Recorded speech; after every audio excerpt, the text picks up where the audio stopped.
all the students. In the previous class, we know the types of banking. Banking ನಲ್ಲಿ types ಏನು ಅಂತ ಹೇಳಿದ್ವಿ. In the Act 1949, the Banking Act full ಆಗಿ ಹಿಂದಿನ class ಅಲ್ಲಿ ನೋಡಿದ್ವಿ. ಇವತ್ತಿನ ಕ್ಲಾಸ್ ಅಲ್ಲಿ very important E banking, modern banking. E banking means electronic banking. What are the importance and also benefits of the e-banking? E-banking ಅಂದ್ರೆ ಏನು? ಇಲ್ಲಿ ಬಂದಿದ್ದೀನಿ. Very important. Electronic fund transfer, EFT ಅಂತ ಕರೀತೀವಿ. What you mean by EFT? ಅಥವಾ national electronic fund transfer ಅಂದ್ರೆ ಈಗೆಲ್ಲ using computer ಮುಖಾಂತರವಾಗಿ, ಆನ್ಲೈನ್ ಮುಖಾಂತರವಾಗಿ ನಾವೇನ್ ಮಾಡಬಹುದು? Electronic fund transfer, electronic machinery ಮುಖಾಂತರವಾಗಿ we transfer the money one account to another account. ಬೇರೆ ಅಕೌಂಟ್ ಗೆ ಟ್ರಾನ್ಸ್ಫರ್ ಮಾಡೋದಕ್ಕೆ ನೆಫ್ಟ್ ಅಂತ ಕರೀತಾರೆ, ಅಥವಾ ನ್ಯಾಷನಲ್ ಎಲೆಕ್ಟ್ರಾನಿಕ್ ಫಂಡ್ ಟ್ರಾನ್ಸ್ಫರ್ ಅಂತ ಕರೀತಾರೆ. ಅಂದ್ರೆ it is a modern type of banking. E banking ಅಂತ ಕರೀತೀವಿ. Electronic fund transfer the money from one account to another account few seconds ನಲ್ಲಿ ಟ್ರಾನ್ಸ್ಫರ್ ಮಾಡಬಹುದು. ಅದಕ್ಕೆ ನಾವು ಇ ಬ್ಯಾಂಕಿಂಗ್ ಅಂತ ಹೇಳ್ತೀವಿ. ಅಂದ್ರೆ e banking is a service provided by the banks that allows a customer to conduct a banking transaction such a managing, saving, manage ಮಾಡಬಹುದು, save ಮಾಡಬಹುದು, and checking the accounts and paying the bill over or internet using a personal computer or mobile phone. Mobile ಮುಖಾಂತರವಾಗಿಯೂ ನೀವು transfer ಮಾಡಬಹುದು. Through electronic goods ಮುಖಾಂತರವಾಗಿ, ಅಂದ್ರೆ computer ಆಗಿರ್ಬೋದು, mobile ಆಗಿರ್ಬೋದು. National electronic fund transfer, you forward or send or saving the money. ನೀವು save ಮಾಡಿರೋ ಮನಿಯನ್ನ ಯಾರಿಗೆ ಬೇಕಾದ್ರೂ ಎಲೆಕ್ಟ್ರಾನಿಕ್ ಮುಖಾಂತರವಾಗಿ, ಗೂಡ್ಸ್ ಮುಖಾಂತರವಾಗಿ, mobile or computer, you can transfer your money. It is called e banking ಅಂತ ಕರಿತೀವಿ. ಹಾಗಾದ್ರೆ what are the main benefits of the e banking? Benefits ಏನೇನು? ಇಂಪಾರ್ಟೆಂಟ್ ಆಫ್ ದ ಬ್ಯಾಂಕಿಂಗ್ ನ ಬೆನಿಫಿಟ್ಸ್ ಕರೇನು ಅಂತ ಕೇಳಿದ್ರೆ, first one, e banking provides 24/7 means first advantages 24/7 365 days. ಅಂದ್ರೆ ಅರ್ಥ ಏನು? ಬಹಳ ಸಿಂಪಲ್ ಆಗಿ ತಿಳ್ಕೋಬಹುದು. E banking provides 24/7 and also 365 days service. ಇಲ್ಲಿ 7 ಅಂದ್ರೆ ಮತ್ತೆ ಸಂಡೇ ಬರಲ್ಲ, ಒಂದು ದಿವಸ ಕಡಿಮೆ ಮಾಡ್ಕೋಬಹುದು. ಹಿಂಗ ಅನ್ಕೊಂಡ್ಬಿಡ್ರಿ. ಬೇಕಂದ್ರೆ 24 ಅಂತ ಅನ್ಕೊಂಡ್ರು ಸಾಕು. 24 hours ಏನ್ ಮಾಡಬಹುದು? You can using your mobile. Through on mobile you can transfer the money 365 days. ಅಂದ್ರೂ ಅದೇ ಅರ್ಥ, 7 days ಬರುತ್ತಂತಾನೆ ಅರ್ಥ. ಹಿಂಗೂ ತಿಳ್ಕೋಬಹುದು, ಆ ರೀತಿನೂ ತಿಳ್ಕೋಬಹುದು. ನಿಮಗೆ ಸ್ವಲ್ಪ ಗೊತ್ತಾಗಿ ಏನ್ ಹೇಳ್ತಾ ಇದ್ದೀವಿ. 24 hours, ಒನ್ ಡೇಗೆ 24 ಅವರ್ ಇರುತ್ತೆ. ಆ 24 hours including 365 days you can transfer your money. It is a best advantage of the or benefit of the e banking, electronic fund transfer ಅಂತ ಕರೀತೀವಿ. First one. ಎರಡನೇದು, it enables customer to make some a permitted transaction through a mobile ಆ telephone ಅಂತ ಹೇಳ್ತೀವಿ. ಅಂದ್ರೆ ನಾವು ಬ್ಯಾಂಕ್ನವರು ಅವಕಾಶ ಕೊಟ್ಟಿದ್ದಾರೆ. ಏನು? ಕಸ್ಟಮರ್ಗಳಿಗೆ you can fund transfer, any fund you transfer, but permitted. ಕೆಲವೊಂದು ಅಂಶಗಳನ್ನ ಗಮನದಲ್ಲಿ ಇಟ್ಟುಕೊಂಡು ಟ್ರಾನ್ಸಾಕ್ಷನ್ ಅನ್ನ ಮಾಡಬಹುದು. ಅಂದ್ರೆ ನನ್ನ ಗಮನಕ್ಕೆ ಬಂದಿರೋ ಪ್ರಕಾರ, ನೀವು ಗೋ ಟು ದ ಬ್ಯಾಂಕಿಗೆ ಹೋದ್ರೆ more than 50,000 of amount ಇತ್ತಪ್ಪ ಅಂದ್ರೆ he ask to you a PAN card, permanent account number ಅಂತ ಹೇಳ್ತೀವಿ. ಪಾನ್ ಕಾರ್ಡ್ ಅಂತ ಕರೀತಾರೆ. Permanent account number. ಇಡೀ ಇಂಡಿಯಾ ದೇಶದಲ್ಲಿ ನೀವು ಎಲ್ಲೇ ಹೋದ್ರು ಪಾನ್ ಕಾರ್ಡ್ ಅಂತ ಕೇಳ್ತಾರೆ. ಯಾವಾಗ ಅಂದ್ರೆ more than 50,000 of amount you can lending or borrowing from the bank. 50,000ಕ್ಕಿಂತ ನೀವೇನಾದ್ರೂ ಜಾಸ್ತಿ ಅಮೌಂಟ್ ಅನ್ನ ತೆಗೆದುಕೊಂಡ್ರೆ ಅಥವಾ ಇಟ್ರೆ PAN card is very important. ಅದರಲ್ಲೂ KYC ಅಂತ ಕರೀತಾರೆ. KYC document is very important. E banking ಅದರಲ್ಲಿ ಏನಿರುತ್ತೆ? ನೋ ಯುವರ್ ಕಸ್ಟಮರ್ ಅಂದ್ರೆ ಕಸ್ಟಮರ್ ಯಾರು, ಅವನ ಆಧಾರ್ ಕಾರ್ಡ್ ಆಗಿರ್ಬೋದು, ಪಾನ್ ಕಾರ್ಡ್ ಆಗಿರ್ಬೋದು, ವೋಟರ್ ಐಡಿ ಆಗಿರ್ಬೋದು. It is very very important for the banking service ಅಂತ ಹೇಳ್ತೀವಿ. ಬ್ಯಾಂಕಿಂಗ್ ಸರ್ವಿಸ್ಗೆ PAN card it is very important. 24 hours ಬರುತ್ತೆ. ಬೆನಿಫಿಟ್ ಹೇಳ್ತಾ ಇದ್ದೀವಿ 24 hours including 365 days, and also it enables to permit a transfer the money from one account to second in another account. Third one, it indicates a sense of financial discipline by recording each and every transaction. It is very important. ನೀವು mobile ನಲ್ಲೇ ಆಗಿರಬಹುದು ಅಥವಾ online computer ಮುಖಾಂತರವಾಗಿರಬಹುದು, you can transfer the money from one account to another account. ಹೌದಾ? ಈಗ transfer ಮಾಡಬೇಕಾದ್ರೆ ಇದರಲ್ಲಿ ಒಂದು ಡಿಸಿಪ್ಲೈನ್ ಮೇಂಟೈನ್ ಆಗ್ತಾ ಇದೆ. ಏನು ಅಂತ ಕೇಳಿದ್ರೆ, it discipline it helps to the benefit. ಯಾರು ಯಾರಿಗೆ ಟ್ರಾನ್ಸ್ಫರ್ ಮಾಡಿದ್ರು, ನೇಮ್, ಇಬ್ರದು ನೇಮ್ ಬರುತ್ತೆ. For example, A transfer to B at 20,000 rupees ಅಂತ ಕೊಡ್. For example, A transfer to B at 20,000 rupees. Online transfer ಮಾಡಿದ್ದಾರೆ ಅಂತ ಅನ್ಕೊಂಡು, EFT ಎಲೆಕ್ಟ್ರಾನಿಕ್ ಫಂಡ್ ಟ್ರಾನ್ಸ್ಫರ್ ಮಾಡಿದ್ದಾರೆ. A 20,000 amount transfer to B. ಇವರು ಯಾವತ್ತು ಟ್ರಾನ್ಸ್ಫರ್ ಮಾಡಿದ್ದಾರೆ, ಎಷ್ಟು ಗಂಟೆಗೆ ಟ್ರಾನ್ಸ್ಫರ್ ಮಾಡಿದ್ದಾರೆ, ಅದನ್ನ ಎಲ್ಲವನ್ನು he can record through an electronic fund transfer.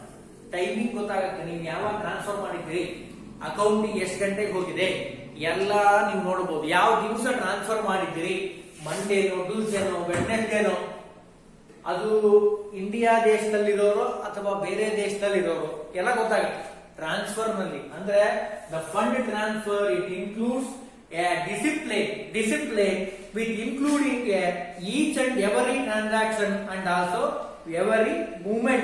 ಏನೇ ನೀವು ಬದಲಾವಣೆ ಮಾಡಿದ್ರು ಅಲ್ಲಿ ಗೊತ್ತಾಗುತ್ತೆ ಎಷ್ಟು ಟ್ರಾನ್ಸ್ಫರ್ ಮಾಡಿದ್ದೀರಿ, ಎಷ್ಟು ಅಮೌಂಟ್ ಹೋಗಿದೆ.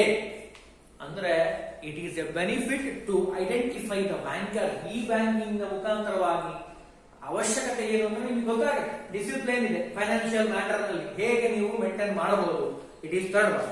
Fourth one, it provides a greater customer satisfaction by offering unlimited access to the bank. For example, it enables to a customer to avoid traveling with a cash. For example, ನೀವು ಒಂದು ಏರಿಯಾದಲ್ಲಿದ್ದೀರಿ, ಆ ಏರಿಯಾದಿಂದ ನಿಮ್ಮ ಬ್ಯಾಂಕಿಗೆ ಹೋಗಬೇಕು ಅಂದ್ರೆ minimum 2 kilometres ಇದೆ. ನಿಮಗೆ fund transfer ಮಾಡಬೇಕಾಗಿದೆ, ಈ ಬ್ಯಾಂಕಿಂಗ್ ಇರಲಿಲ್ಲ ಅಂತಂದ್ರೆ ನೀವೇನ್ ಮಾಡಬೇಕು, you travel 2 kilometers for cash or money. 2 kilometre ಹೋಗಿ ಆಮೇಲೆ you can borrow the money. ನೀವು ಸೇವ್ ಮಾಡಿರುವಂತಹ ಅಮೌಂಟ್ ಅನ್ನ ಯು ಕ್ಯಾನ್ ಬಾರೋ ಮಾಡಬೇಕು, ರಿಸೀವ್ ಮಾಡಬೇಕು ಬ್ಯಾಂಕಿಂದ. 2 ಕಿಲೋಮೀಟರ್ ಟೈಮು, ಗಾಡಿ ಪೆಟ್ರೋಲ್ ಖರ್ಚಾಗುತ್ತೆ, ಅಂಡ್ ಆಲ್ಸೋ ಟೈಮ್ ವೇಸ್ಟ್ ಆಗುತ್ತೆ, ಅಂಡ್ ಆಲ್ಸೋ ಬ್ಯಾಂಕಿಗೆ ಹೋದ್ಮೇಲೆ ರಶ್ ಇತ್ತು ಅಂದ್ರೆ ಅಲ್ಲಿ ಬಂದೊಂದು ಹಾಫ್ ಅನ್ ಅವರ್ ಇದೆಲ್ಲ ಈ ಬ್ಯಾಂಕ್ ನಲ್ಲಿ ನಿಲ್ಲಾಗುತ್ತೆ. ಯಾಕೆ? Electronic fund transfer to avoid the travel of the customer. ಅಂದ್ರೆ ಇಲ್ಲಿ ಅವ್ರು ಏನ್ ಹೇಳ್ತಾರೆ, to avoiding a satisfaction of the unlimited access. ಅಂದ್ರೆ ಮನೆಯಲ್ಲೇ ಕೂತಿರ್ತಾನೆ, ಮೊಬೈಲ್ ಕೈಲಿ ಇರುತ್ತೆ, ಕಂಪ್ಯೂಟರ್ ಇರುತ್ತೆ, ಫ್ರಾಕ್ಷನ್ ಸೆಕೆಂಡ್, 1 ನಿಮಿಷದಲ್ಲಿ, ಬಹಳ ಮ್ಯಾಕ್ಸಿಮಮ್ ಅಂದ್ರೆ 1 ನಿಮಿಷ 2 minutes you can transfer from one account to another account. Transfer ಮಾಡಬಹುದು ನೆಫ್ಟ್ ಮುಖಾಂತರವಾಗಿ. ನ್ಯಾಷನಲ್ ಎಲೆಕ್ಟ್ರಾನಿಕ್ ಫಂಡ್ ಟ್ರಾನ್ಸ್ಫರ್ ಅಂತ ಕರಿತೀವಿ. You can transfer the money from one account to another account. ನಾನು ಇಲ್ಲೇ ತೋರಿಸಿದ್ದೀನಿ. ಎ ಅವರು 20,000 ಅನ್ನ ವೆಡ್ನೆಸ್ಡೇ ಆ ಟ್ಯೂಸ್ಡೇ ಟ್ರಾನ್ಸ್ಫರ್ ಮಾಡಿದ್ದಾರೆ. ಯಾವತ್ತು ಟ್ರಾನ್ಸ್ಫರ್ ಮಾಡಿದ್ದಾರೆ ಬಿ ಅಕೌಂಟಿಗೆ ಅಂತ ಟೈಮಿಂಗ್ ತೋರುತ್ತೆ ಮತ್ತು ಡೇಟ್ ಮತ್ತು ವಿತ್ ಯಾವ ವಾರದಲ್ಲಿ, ವೀಕ್ ನಲ್ಲಿ ಅವನು ಹಾಕಿದ್ದಾನೆ, ಮಂಡೇ ಆರ್ ಟ್ಯೂಸ್ಡೇ ಗೊತ್ತಾಗುತ್ತೆ. ಅಂದ್ರೆ it is a benefit of the e banking ಅಂತ ಹೇಳ್ತೀವಿ. ಅಂದ್ರೆ ಈ ಬ್ಯಾಂಕಿಂಗ್ ಇರ್ಲಿಲ್ಲ ಅಂದ್ರೆ ಯಾವುದೇ ಕಾರಣಕ್ಕೂ ಮಾಡ್ಲಿಕ್ಕೆ ಸಾಧ್ಯ ಆಗಿಲ್ಲ. E banking it is very very important to NEFT ಮಾಡ್ಲಿಕ್ಕೆ ಬೇಕೇ ಬೇಕು ಅಂತ ಹೇಳ್ತೀವಿ. ಹಾಗಾದ್ರೆ ಬೆನಿಫಿಟ್ ನಾವು ತಿಳ್ಕೊಂಡ್ವಿ. First one very important. ನಾನು ಈಗ ಹೇಳಿದ ಹಾಗೆ 24 into 365 days ಒಂದು ಮೊದಲನೇ benefit. Second benefit A permitted transaction. ಇಷ್ಟೇ ಮಾಡಬೇಕು, ಇಷ್ಟು ಮಾಡಿದ್ರೆ ಹೀಗಾಗತ್ತೆ. 50,000 ಉದಾಹರಣೆ, ಪಾನ್ ಕಾರ್ಡ್ ಉದಾಹರಣೆ ಹೇಳಿದ್ರೆ in third one it includes A financial discipline. ಯಾರು ಯಾವಾಗ ಯಾರಿಗೆ ಎಷ್ಟು ಅಮೌಂಟ್ ಕೊಟ್ಟರು ಅಂತ ನಮಗೆ ಮೂರನೇ ಅಂಶದಿಂದ ಗೊತ್ತಾಗುತ್ತೆ. It is a benefit. Fourth one very important, customer satisfaction to avoid the travel of go to the bank for money or for cash. 2 kilometre ಹೋಗ್ಬೇಕಲ್ರಿ, ಟೈಮ್ ವೇಸ್ಟ್ ಆಗುತ್ತೆ. ಅದು ಈ ಬ್ಯಾಂಕಿಂಗ್ ನಲ್ಲಿ ಇಲ್ಲ. ಯಾಕೆ? Fraction of second you can transfer your money from your account to your friend or relative. ಯಾರು ಬೇಕೋ ಅವ್ರಿಗೆ ಟ್ರಾನ್ಸ್ಫರ್ ಮಾಡಬಹುದು. It is a very very important in the syllabus ಅಂತ ಹೇಳ್ತೀವಿ. ಸ್ವಲ್ಪ ಮುಂದೆ ಬರೋಣ. ಇನ್ಶೂರೆನ್ಸ್ ಅಂತ ಇದೆ ಸೆಕೆಂಡ್ ಆಸ್ಪೆಕ್ಟ್ ಸರ್ವಿಸ್ ನಲ್ಲಿ. ಕಮರ್ಷಿಯಲ್ ಬ್ಯಾಂಕಿಂಗ್ ಸರ್ವಿಸ್ ನಲ್ಲಿ ಮೊದಲನೇದು ಇ ಬ್ಯಾಂಕಿಂಗ್, ಅದರಲ್ಲಿ e banking. Second one insurance ಅಂತ ಹೇಳ್ತೀವಿ. ಇನ್ಶೂರೆನ್ಸ್ ಅಂದ್ರೆ ಏನು? Insurance is the device by which one party transfer risk to another party. Very very simple, ಬಹಳ ಸುಲಭವಾಗಿರುವಂತದ್ದು. ಇನ್ಶೂರೆನ್ಸ್ ಅಂದ್ರೆ ಏನು ಅಂತ ಕೇಳಿದ್ರೆ it is a device. It is one device. ಅದೇನಾಗುತ್ತೆ? Which one party to transfer another party. ನನ್ನ risk ಅನ್ನ ನಿಮ್ಮ ಮೇಲೆ ಹಾಕೋದು. ನಿಮ್ಮ ಮೇಲೆ ಮೀನ್ಸ್ ಇನ್ಶೂರೆನ್ಸ್ ಕಂಪನಿ ಮೇಲೆ. ಅದಕ್ಕೆ ನಾವೇನ್ ಕರಿತೀವಿ? ಇನ್ಶೂರೆನ್ಸ್ ವಿಮೆ ಅಂತ ಕರೀತಾರೆ ಕನ್ನಡದಲ್ಲಿ. ವಿಮೆ ಮಾಡೋದು ಅಂದ್ರೆ ಏನು? ನಮ್ಮ ರಿಸ್ಕ್ ಅನ್ನ ನಿಮ್ಮ ಮೇಲೆ ಹಾಕೋದು. ಅದು ಲೈಫ್ ಇನ್ಶೂರೆನ್ಸ್ ನಲ್ಲಿ 2 ಟೈಪ್ಸ್ ವೆರಿ ಇಂಪಾರ್ಟೆಂಟ್. ಅದರಲ್ಲೂ ಬಹಳ ಇಂಪಾರ್ಟೆಂಟ್ ಆಗಿ 2 ಇದೆ ಇನ್ಶೂರೆನ್ಸ್ ಅಲ್ಲಿ. ಮೊದಲು ನಾವು ತಿಳ್ಕೊಂಡು ಇನ್ಶೂರೆನ್ಸ್ ಅಂದ್ರೆ ಏನು? Insurance is the device by which one party transfer risk to another party. ಒಬ್ಬ ವ್ಯಕ್ತಿಯಿಂದ ಇನ್ನೊಬ್ಬ ಪಾರ್ಟಿಗೆ, ಒಂದು ಪಾರ್ಟಿಯಿಂದ ಇನ್ನೊಂದು ಪಾರ್ಟಿಗೆ ಟ್ರಾನ್ಸ್ಫರ್ ಮಾಡೋದು ರಿಸ್ಕ್ ಅನ್ನ. ಅದಕ್ಕೆ ನಾವೇನ್ ಕರಿತೀವಿ? ಇನ್ಶೂರೆನ್ಸ್ ಅಂತ ಹೇಳ್ತೀವಿ. ವಿಮೆ ಮಾಡಿಸೋದು. ಅದರಲ್ಲೂ ನನ್ನ ಗಮನಕ್ಕೆ ಬಂದಿರೋ ಪ್ರಕಾರ ಇನ್ನೊಬ್ಬ ಆಥರ್ ಈ ರೀತಿನೂ ಹೇಳ್ತಾರೆ. ಇನ್ಶೂರೆನ್ಸ್ ಅಂದ್ರೆ ಏನು? Insurance is defined as the equitable transfer of risk of potential loss from one entity to another in exchange for a reasonable fees. Insurance ನೀವು ತಗೊಂಡಿದ್ದೀರಿ ಅಂದ್ರೆ ನೀವು ಪೇ ದ ಇಂಟ್ರೆಸ್ಟ್ ಅನ್ನು ಪೇ ಮಾಡಬೇಕು. ಪಾಲಿಸಿಯನ್ನು ತಗೊಂಡಿದ್ರೆ ಅಂದ್ರೆ ಪ್ರತಿ ಮಂತ್ಲಿ ಇನ್ಸ್ಟಾಲ್ಮೆಂಟ್ ಕಟ್ತಾ ಹೋಗ್ಬೇಕು. ಎಲ್ಲ ಮುಗಿದ ಮೇಲೆ ಪಾಲಿಸಿಯನ್ನು ಕೊಡ್ತಾರೆ. ಅಂದ್ರೆ ಇನ್ಶೂರೆನ್ಸ್ ನಲ್ಲಿ 2 ಟೈಪ್ ಇದೆ. ಮೊದಲನೇದು ಜನರಲ್ ಇನ್ಶೂರೆನ್ಸ್. ಅದು ಬಿಲ್ಡಿಂಗ್ ಮೇಲೆ, ವೆಹಿಕಲ್ ಮೇಲೆ ಎಲ್ಲಾ ಕಡೆ ಮಾಡುವಂತ insurance. Second type life insurance ವ್ಯಕ್ತಿಗತವಾಗಿ ಮಾಡಿಸುವಂತಹ ಇನ್ಶೂರೆನ್ಸ್. ಎರಡರಲ್ಲೂ ನಾವೇನ್ ಮಾಡ್ತೀವಿ? ವಿ ಪೇ ದ ಅಮೌಂಟ್ ಅನ್ನ ಪೇ ಮಾಡ್ತೀವಿ. ಅಂದ್ರೆ ಒಂದು ಪಾರ್ಟಿಯಿಂದ ಇನ್ನೊಂದು ಪಾರ್ಟಿಗೆ ರಿಸ್ಕ್ ಟ್ರಾನ್ಸ್ಫರ್ ಆಗೋದಕ್ಕೆ ನಾವೇನ್ ಕರಿತೀವಿ? ಇನ್ಶೂರೆನ್ಸ್ ಅಂತ ಕರಿತೀವಿ. ಹಾಗಾದ್ರೆ ಇನ್ಶೂರೆನ್ಸ್ ಪಾಲಿಸಿ ಅಂದ್ರೆ ಏನು ಅಂತ ಕೇಳಿದ್ರೆ ಒಬ್ಬ ಆಥರ್ ಹೇಳ್ತಾರೆ ನೀಟಾಗಿ, the document which contains the terms and conditions of insurance contract it is called insurance policy. ನಾನು ಈಗ ಹೇಳಿದೆ one party to another party transfer the risk. ಈಗ ಉದಾಹರಣೆಗೆ ಎ ಬಿ ಅಂತ ಅನ್ಕೊಂಡ್ರೆ, A person B insurance company ಅಂತ ಅನ್ಕೊಂಡ್ರೆ A to B ಒಂದು ಕಾಂಟ್ರಾಕ್ಟ್ ಆಗುತ್ತೆ. ಕಂಡೀಷನ್ಸ್ ಇರುತ್ತೆ, terms and conditions. It includes ಒಂದು ಡಾಕ್ಯುಮೆಂಟ್. ಎಷ್ಟು ವರ್ಷಕ್ಕೆ ನಾವು ಲೈಫ್ ಇನ್ಶೂರೆನ್ಸ್ ಮಾಡಿಸಿದ್ದೀವಿ, ಇಷ್ಟು ವರ್ಷ ತನಕನೂ ಇಷ್ಟು ಅಮೌಂಟ್ ಅನ್ನ ಪೇ ಮಾಡಬೇಕು ಈಕ್ವಲ್ ಮಂತ್ಲಿ ಇನ್ಸ್ಟಾಲ್ಮೆಂಟ್ ಅಲ್ಲಿ. ಅದಾದ್ಮೇಲೆ ಪಾಲಿಸಿ ಮುಗಿದ ಮೇಲೆ ವಿತ್ ಇಂಟ್ರೆಸ್ಟ್ ನಾವು ಕೊಡ್ತೀವಿ ಅಂತ ಹೇಳ್ತಾರೆ. ಅದಕ್ಕೆ ನಾವೇನ್ ಕರಿತೀವಿ? ಇನ್ಶೂರೆನ್ಸ್ ಪಾಲಿಸಿ ಅಂತ ಕರೀತಾರೆ. ಅಂದ್ರೆ first one very important. Insurance policy ಅಂತ ಆಗಬೇಕು ಅಂದ್ರೆ ಅದರ ಫಂಕ್ಷನ್ಸ್ ಗಳೇನು, ಏನೇನು ಕಾರ್ಯಗಳನ್ನು ಮಾಡುತ್ತೆ ಇನ್ಶೂರೆನ್ಸ್ ಅಂತ ಕೇಳಿದ್ರೆ first one very important. 2 very important functions. ನಾನು ಈಗ ಹೇಳಿದೆ ಇನ್ಶೂರೆನ್ಸ್ ನಲ್ಲಿ ಪ್ರೀಮಿಯಂ ಅನ್ನ ಕಟ್ಟಬೇಕು. ನೀವೇನ್ ಮಾಡ್ಬೇಕು? ಪ್ರತಿ ಮಂತ್ ಏನ್ ಕಟ್ಟಬೇಕು? ಈಕ್ವಲ್ ಮಂತ್ಲಿ ಆಗಿ ಪ್ರೀಮಿಯಂ ಅನ್ನ ಕಟ್ಟಬೇಕು. ಪ್ರೀಮಿಯಂ ಕಟ್ಟೋರೆ ಬಹಳ important. What you mean by premium ಅಂತ ಕೇಳಿದ್ರೆ insurance premium is a small periodical payment. ನಾನು ಹೇಳಿದ್ದಲ್ಲ, ಸ್ಮಾಲ್ ಆಗಿರುವಂತ amount made by the insured to insure the covering risk.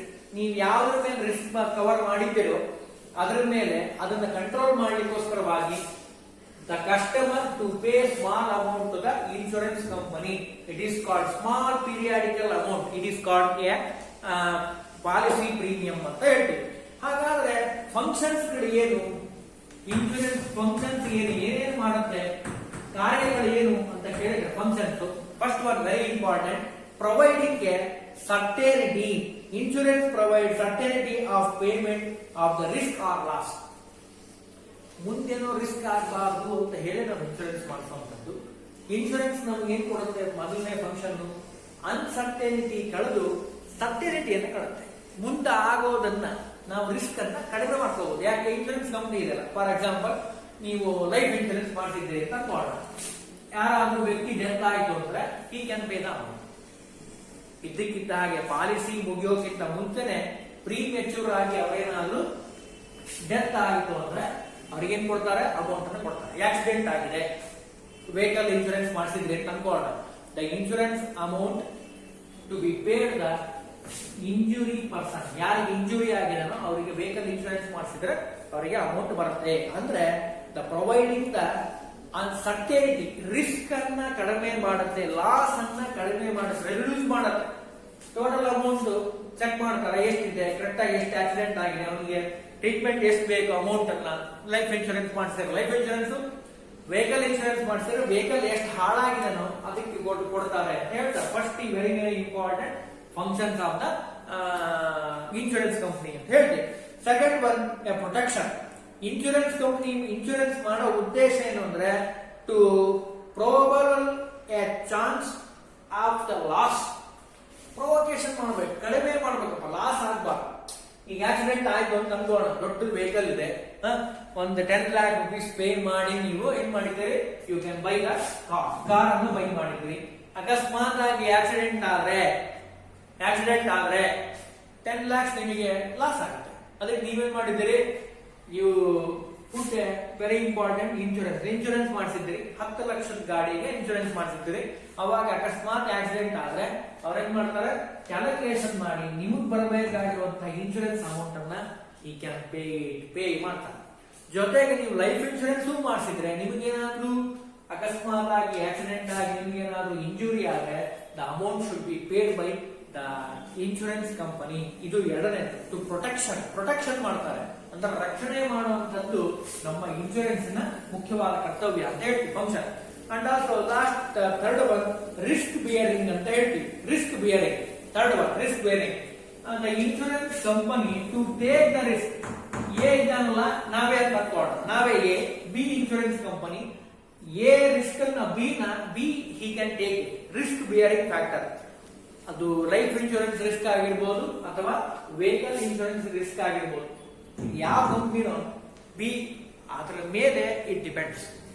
ನನ್ನ ಗಮನಕ್ಕೆ ಬಂದಿರೋ ಪ್ರಕಾರ the happening of the event, risk ಆಗೋದನ್ನ, ಲಾಸ್ ಅನ್ನ ನಾವೇನ್ ಮಾಡ್ತಾ ಇದ್ದೀವಿ, ಟ್ರಾನ್ಸ್ಫರ್ ಮಾಡಿದ್ದೀವಿ ಕಂಪನಿ ಮೇಲೆ ಅಂತ ಹೇಳ್ತೀವಿ. ಒಂದು. And also last one very important function of the insurance company assist the capital formation ಅಂತ ಹೇಳ್ತೀವಿ. ಅಂದ್ರೆ ನಾವು ಅಮೌಂಟ್ ಅನ್ನ ಇನ್ವೆಸ್ಟ್ಮೆಂಟ್ ಮಾಡಿ we can buy the product. ಅದು ವೆಹಿಕಲ್ ಆಗಿರ್ಬೋದು, ವ್ಯಕ್ತಿನೂ ಆಗಿರ್ಬೋದು, ಲೈಫ್ ಇನ್ಶೂರೆನ್ಸ್ ಆಗಿರ್ಬೋದು. ಅದರಲ್ಲಿ ನಮ್ಮ ಉದ್ದೇಶ ಏನು ಅಂದ್ರೆ ಆಫರ್ಡಬಲ್ ಅಸಿಸ್ಟ್ ಮಾಡ್ತೀವಿ. ಏನ್ ಅಸಿಸ್ಟ್ ಮಾಡ್ತೀವಿ ಅಂತ ಕೇಳಿದ್ರೆ, assist the capital information. The funds of the insurer received by a way of premium or invited to various income generating schemes ಅಂತ ಹೇಳ್ತೀವಿ.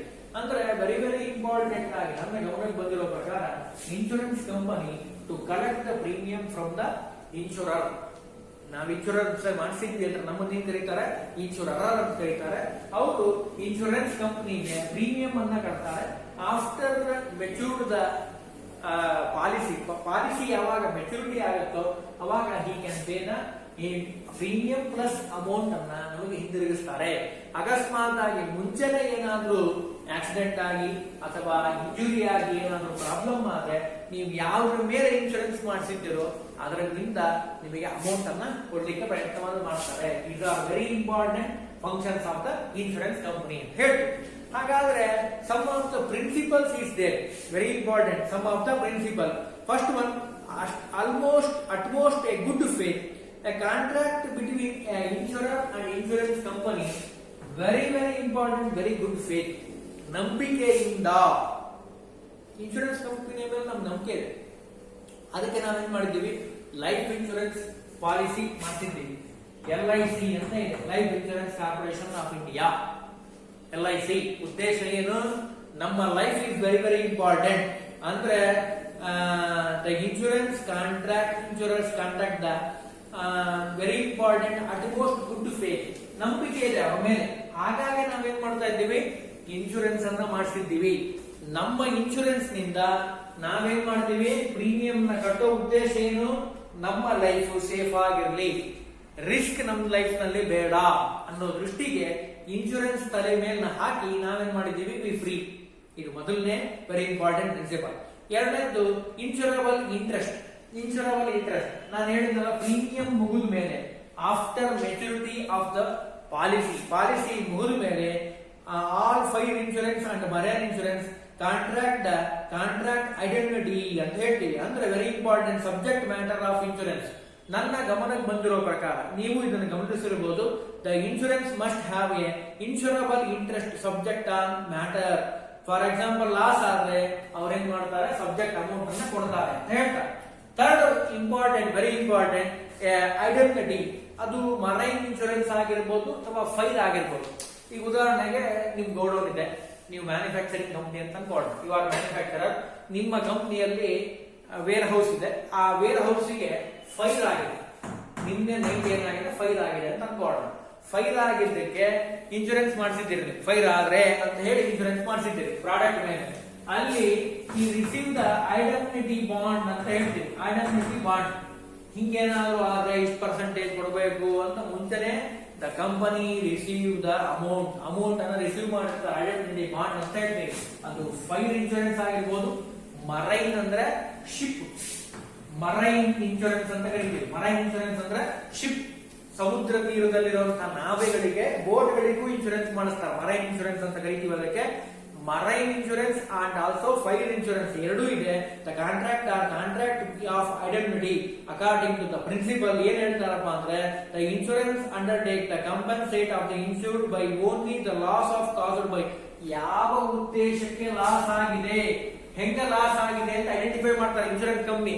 ನೀವು ಹೇಳಿದ ಕೂಡ ಲಾಸ್ ಆಗಿದೆ ಅಂತ ಕೊಟ್ಬಿಡಲ್ಲ ಅಮೌಂಟ್ ಅನ್ನ. ಅವ್ರೇನ್ ಮಾಡ್ತಾರೆ, ಫಸ್ಟ್ ಹಿ ಕ್ಯಾನ್ ಚೆಕ್ ಮಾಡ್ತಾರೆ, ಎಷ್ಟು ಅಮೌಂಟ್ ಇದೆ, ಎಲ್ಲಿ ಲಾಸ್ ಆಗಿದೆ, ಆನ್ ಬೈ ಫೈರ್ ಎಷ್ಟಾಗಿದೆ, ಮೈರೈನ್ ಇನ್ಶೂರೆನ್ಸ್ ಎಷ್ಟಾಗಿದೆ ಅಂತ ಚೆಕ್ ಮಾಡಿ, it is the principle of the insurance company, he can pay the amount ಅನ್ನ ಪೇ ಮಾಡ್ತಾರೆ. And also next one contribution. ನಾನು ಈಗ ಹೇಳಿದ್ನಲ್ಲ, ಕಾಂಟ್ರಿಬ್ಯೂಷನ್ ಹೇಗಿದೆಪ್ಪ ಅಂದ್ರೆ ಡಬಲ್ ಇನ್ಶೂರೆನ್ಸ್. ಅದರಲ್ಲೂ the insurer are share the losses a proportion of the amount assured by the each of dum.